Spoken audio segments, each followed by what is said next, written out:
Introducción. Un traumatismo asociado al parto es una lesión resultante de las fuerzas mecánicas, tales como la compresión, la torsión y la tracción, que actúan sobre el cuerpo del neonato durante el trabajo de parto. La mayoría son leves y sin significación patológica, pero se calcula que entre el 5 a 10% de los partos provocan algún tipo de efecto desfavorable para el recién nacido. Los traumatismos pueden ocurrir en distintos momentos, por lo tanto, pueden suceder durante el trabajo de parto por alteraciones en la contracción uterina, también pueden ser durante el pasaje por el canal del parto, por compresión con las espinas isquiáticas o la cresta sacra, y por otra parte, en el momento del nacimiento por estiramiento o torsión durante la extracción manual, también puede ser por compresión de la cabeza o cara con el forceps, y por retención de los hombros o de la cabeza.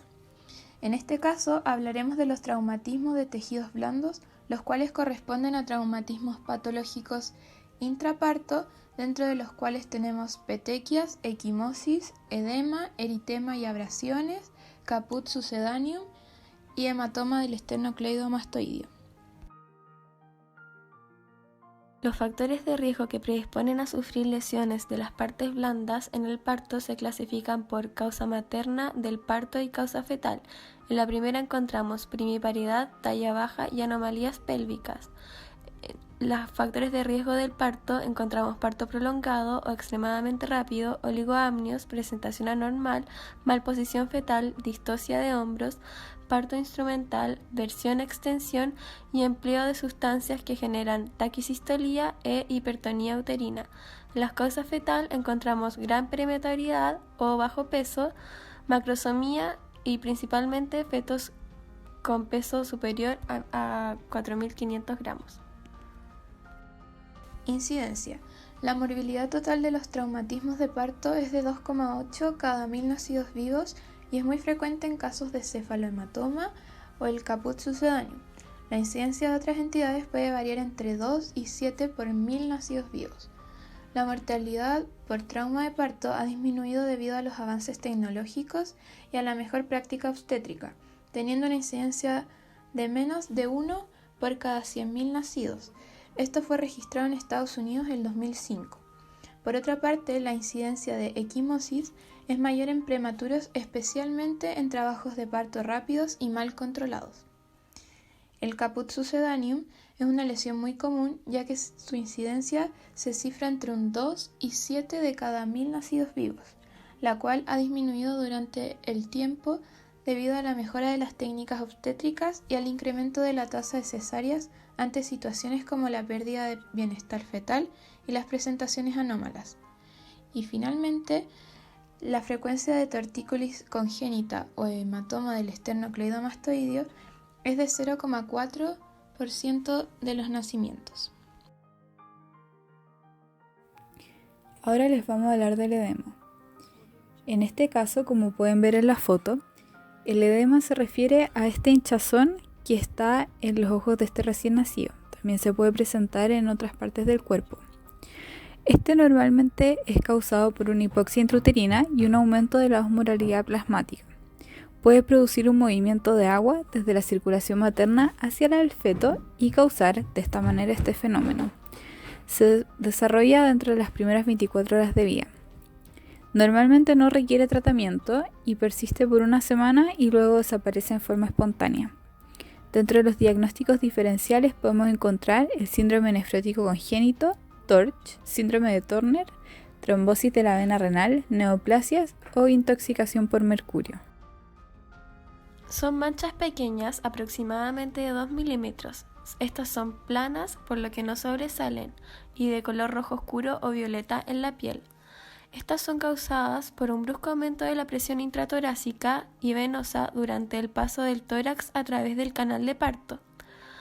Pueden aparecer petequias en la cabeza, cara, cuello, parte superior del tórax e inferior de la espalda.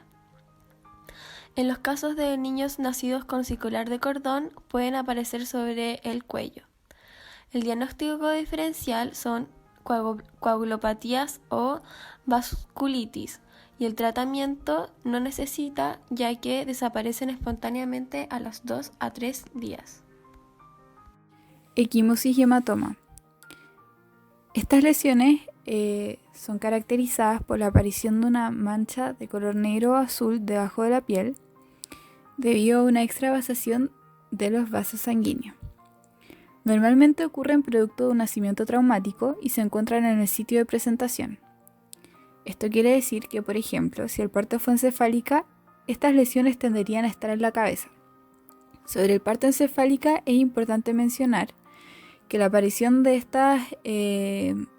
la equimosis o el hematoma se ve favorecida cuando ocurren fenómenos de compresión como las circulares de cordón.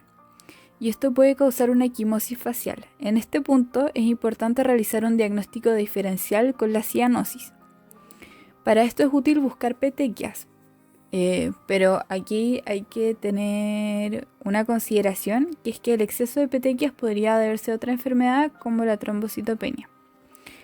Dentro de sus complicaciones, cuando estas lesiones son muy extensas, pueden llegar a producir una anemia y secundariamente ictericia, producida por la reabsorción de sangre de esta misma lesión. Normalmente no requieren tratamiento y se resuelven espontáneamente en una semana. Y sobre su incidencia, normalmente esta es mayor en prematuros, especialmente en trabajos de parto rápido y mal controlados. Máscara equimótica. Son lesiones causadas por las fuerzas mecánicas que actúan sobre el feto durante el proceso del parto, especialmente de compresión y tracción.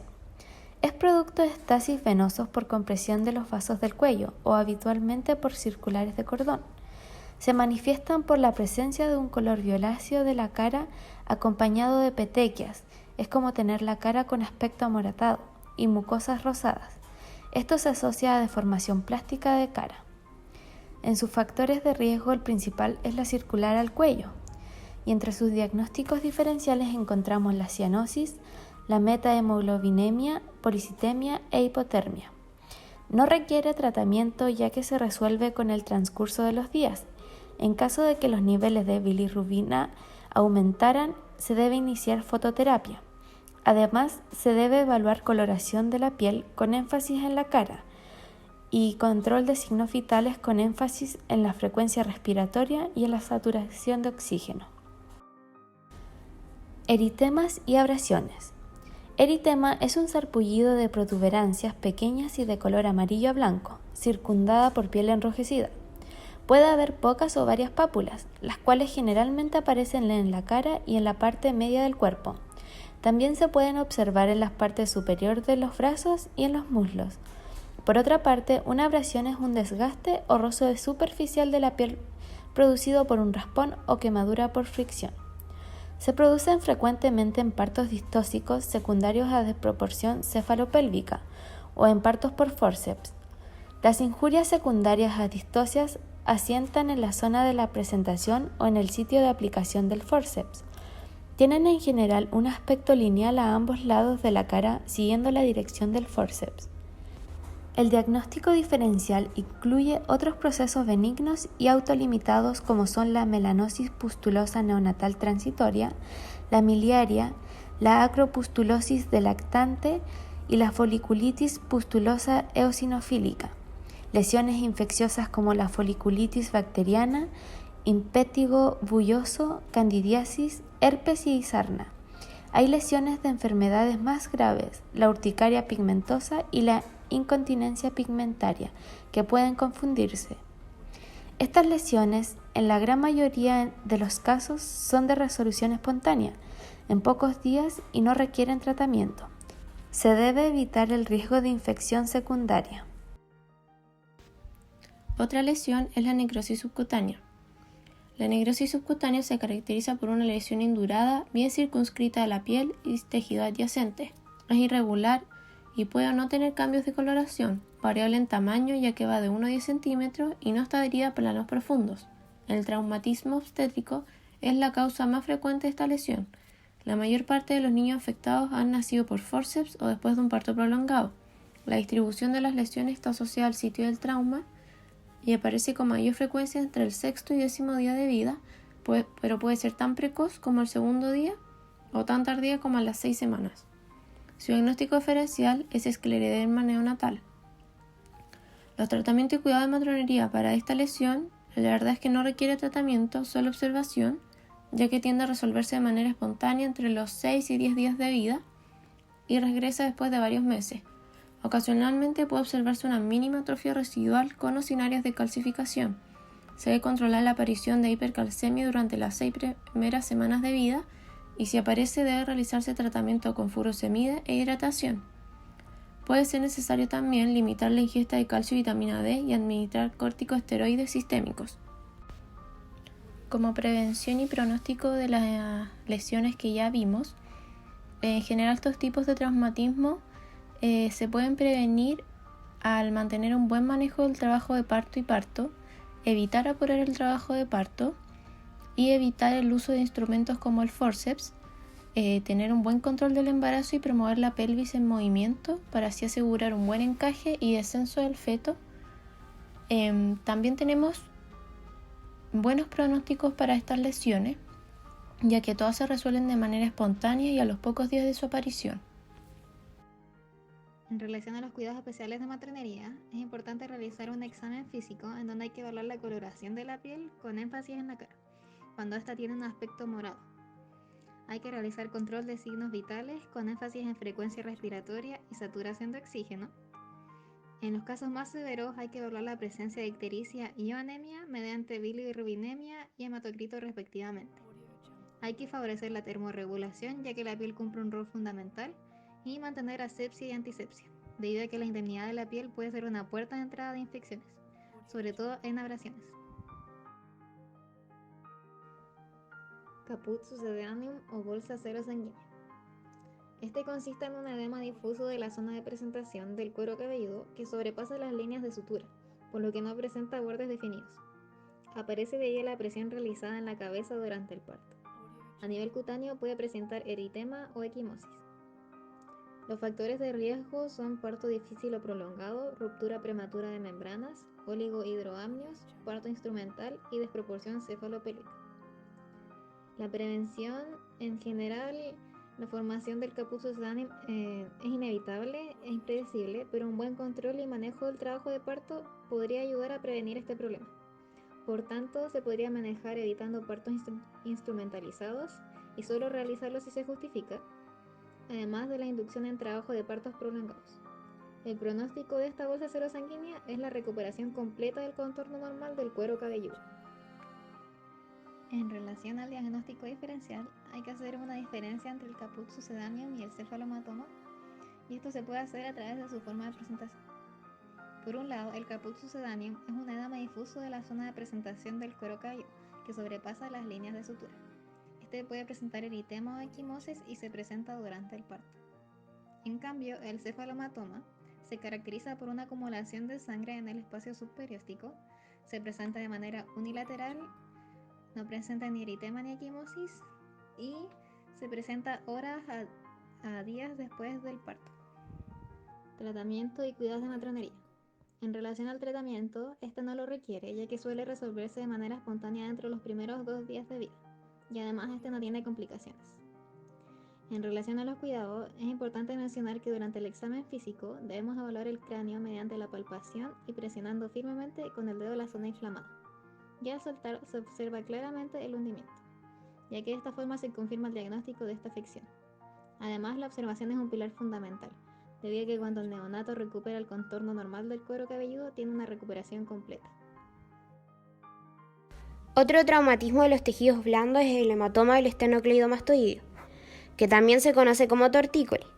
La lesión se produce por una compresión intrauterina del músculo, lo que finalmente conduciría a una fibrosis y contractura muscular.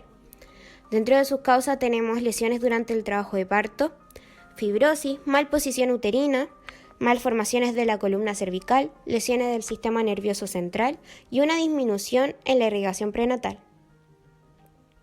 Generalmente, al comienzo se aprecia una masa palpable en la zona, como también puede no existir esta masa.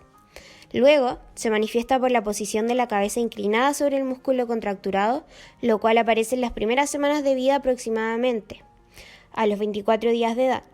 Además, se puede producir una asimetría en la cara. Con las medidas de fisioterapia adecuadas suele resolverse en los primeros meses de edad, y los casos más severos y que no mejoran pasados estos 6 meses se consideran candidatos a cirugía, por lo que se aconseja estudio con imágenes.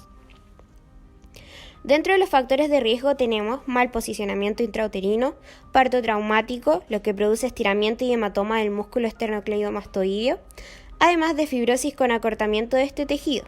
Existen motivos poco frecuentes como menor irrigación prenatal, malformaciones de la columna cervical y lesiones del sistema nervioso central. El tratamiento debe iniciarse rápidamente con estiramiento pasivo y activo, que a su vez nos ayuda a establecer el pronóstico.